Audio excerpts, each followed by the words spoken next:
Vamos falar de Vasco.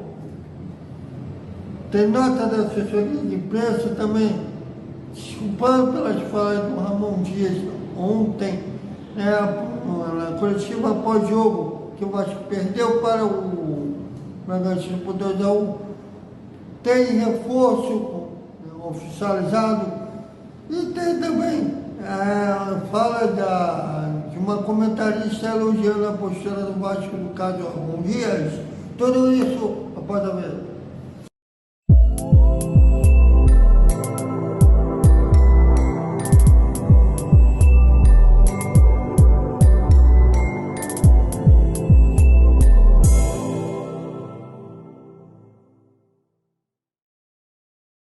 Salve, salve galera do Vascão!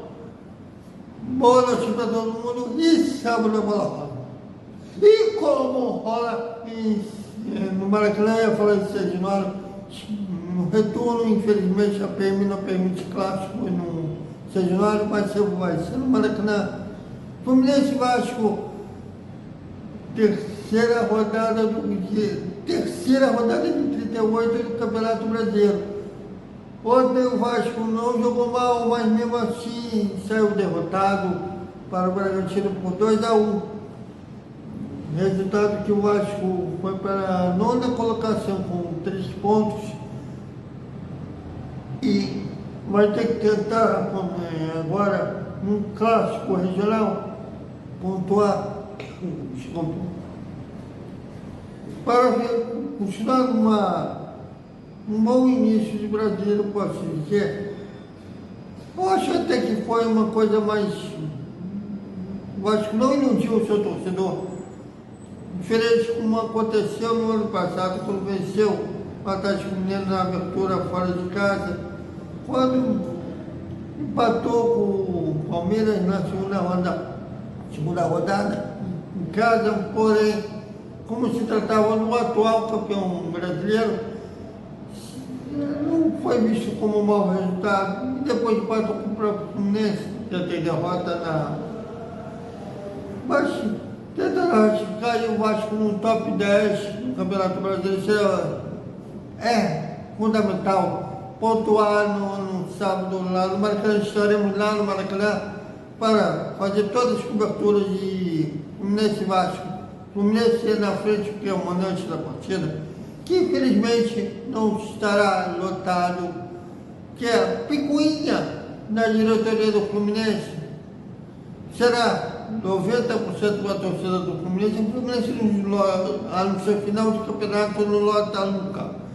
E 10% do Vasco. Eu acho que é a verdade, o verdadeiro argumento, que podemos dizer por que o Fluminense não quis 50% para cada lado, como vai ser contra o Flamengo no turno e retorno. Eles ficaram com medo de passar vergonha da torcida do Vasco ser ampla a maioria lá no Maracanã. Eu acho que mesmo sendo apenas 10% para a torcida do Vasco, ela vai ser mais barulhenta que a torcida do Fluminense. Bom, e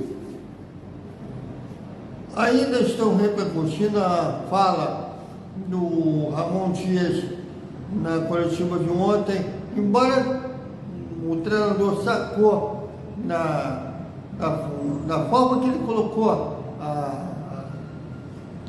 colocar a crítica dele sobre a VAR, que acabou sendo errada, que não é só uma pessoa responsável pela VAR, tem ainda 2 árbitros para discutir com o chefe da VAR, posso dizer,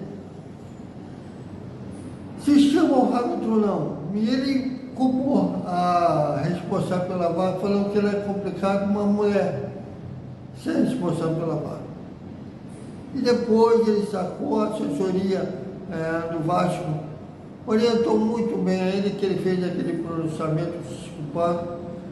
E também o Vasco, claro que ele é funcionário do Gigante da Colina, também fez uma nota se desculpando pela fala do Ramon Dias. Veja na sua tela.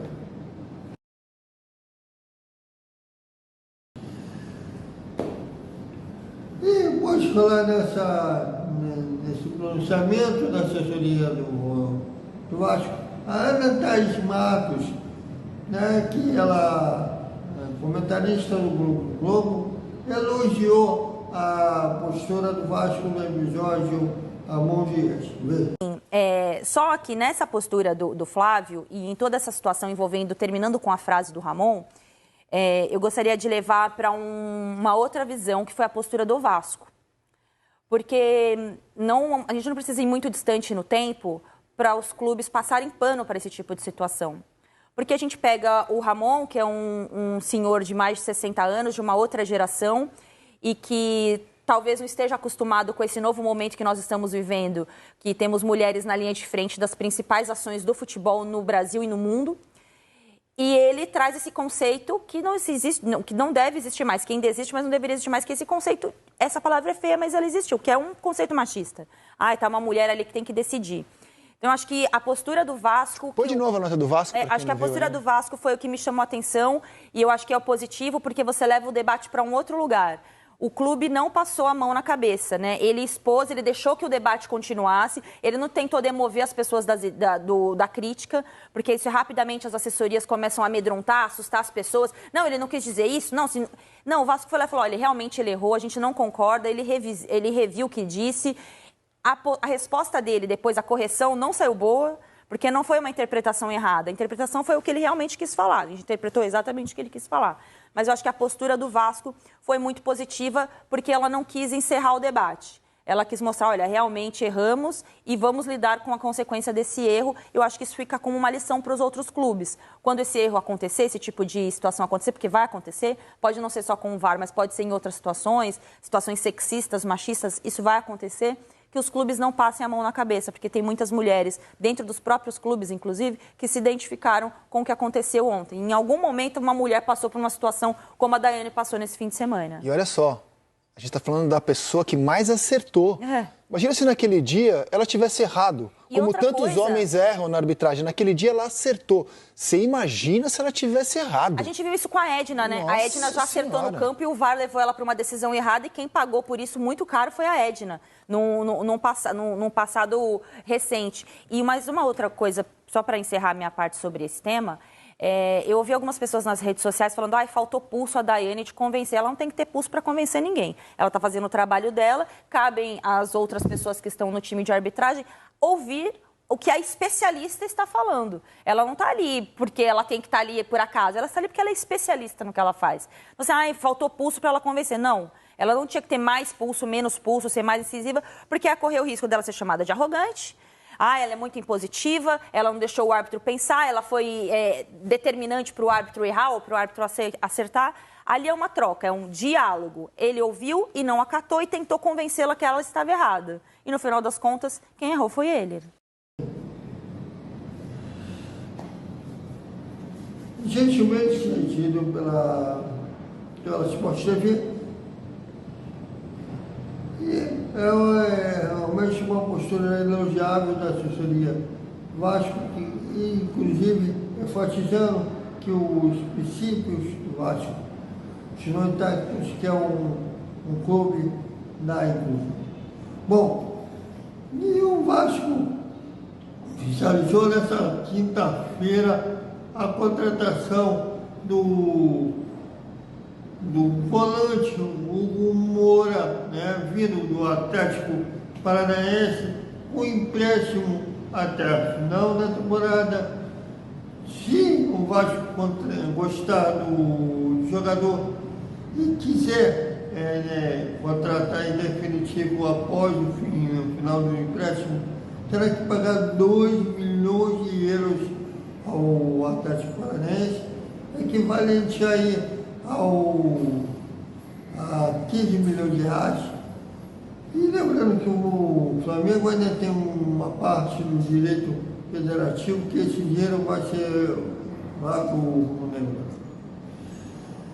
Mas é uma posição carente que em todas as coletivas do Ramon Dias, ele falava que estava precisando de mais um volante, é um típico camisa 5, muito bom. E agora chegou para tentar suprir essa carência dentro do elenco vascaíno. Então, é isso, galera. Até o nosso Desperta Vascaíno. Também na sexta-feira teremos nosso papo editorial na hora do almoço e depois de boa noite, com resumo na sexta-feira do Asco.